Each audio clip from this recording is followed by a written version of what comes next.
New York's Police Commissioner James O'Neill apologized Thursday for the actions of police officers during the 1969 Stonewall raid. He delivered his apology on behalf of the NYPD during the city's first safety briefing of Pride Month. Well, I'm certainly not going to stand up here and pretend to be an expert on what happened at Stonewall. I do know what happened should not have happened. The actions taken by the NYPD were wrong, plain and simple.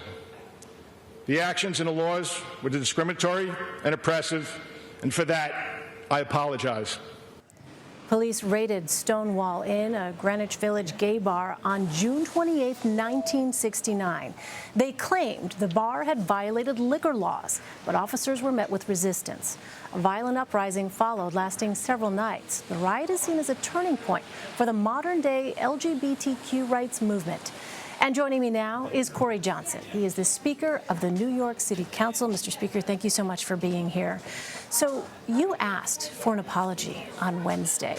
And now, to hear the commissioner say that, what's your reaction? It's a big day. It's a historic day for the NYPD, for the police commissioner, Jimmy O'Neill, to come out with those very explicit, strong comments apologizing for what happened 50 years ago is historic in its own right. This month is a month of gigantic celebration and jubilation for the LGBT community. So to have this happen during Pride Month is really moving. It's emotional for a lot of people. I've been hearing from LGBT New Yorkers all day long, feeling emotional about this apology, and so I'm really grateful to the NYPD. There is nothing wrong with apologizing and saying sorry. I try to do it when I make a mistake, so for the NYPD to do it 50 years later is extremely moving. 50 years is a long time, though.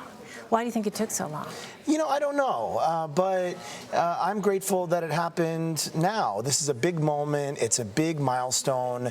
And given what we're seeing in Washington with transgender Americans being targeted, it's still legal to fire LGBT people in many states. It is remarkable to have this happen during Pride Month. I think people will be celebrating all month. And also, I think it goes to the issue of representation. I'm an openly gay man. I'm the only openly HIV positive elected official in the state of New York. So the fact that I asked for that apology may have made some difference, and I am so happy that we are talking about this today. And yet, you know, some people say more still needs to be done. Where do you think New York City needs to improve when it comes to LGBTQ rights?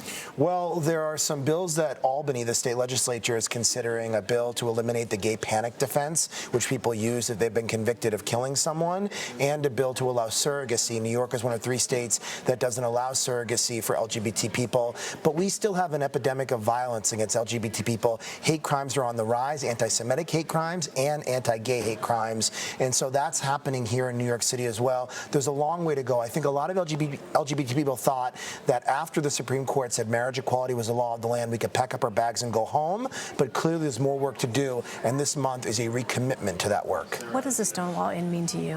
The first time I came to New York City, I had just turned 18 years old, and the very first place I wanted to go was the Stonewall Inn on Christopher Street to see it with my own eyes. It is a symbol of the modern birthplace of the gay rights movement. It lit the match for worldwide equality 50 years ago.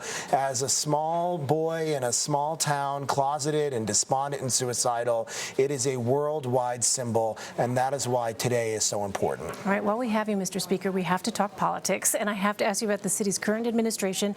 Mayor Bill de Blasio, as you know, is currently running for president. Do you think that's affecting the way that he's governing the city?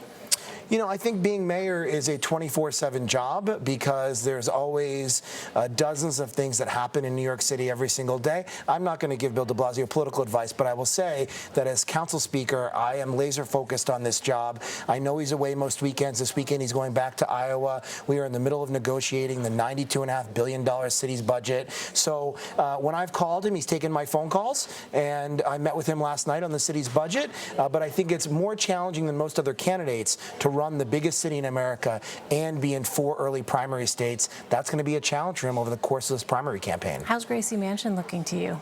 To me? Yes, to you. You know, I've lived in a studio apartment for most of my 19 years here in New York City. So, do you have your sights set on it? If I was lucky enough for that to happen, I wouldn't know what I'd do with all the space. I dance a lot in those ballrooms. So is that a no? You know, it would be the honor of my life to be mayor of New York City. This is the best city in the world. The greatest. We've given the world J-Lo and Barbara Streisand. There's nothing better than that. So if it happens, mazel tov to me. Corey Johnson, Mr. Speaker, thank you so much for being with us. Thanks, really Elaine. Appreciate it. Thank you.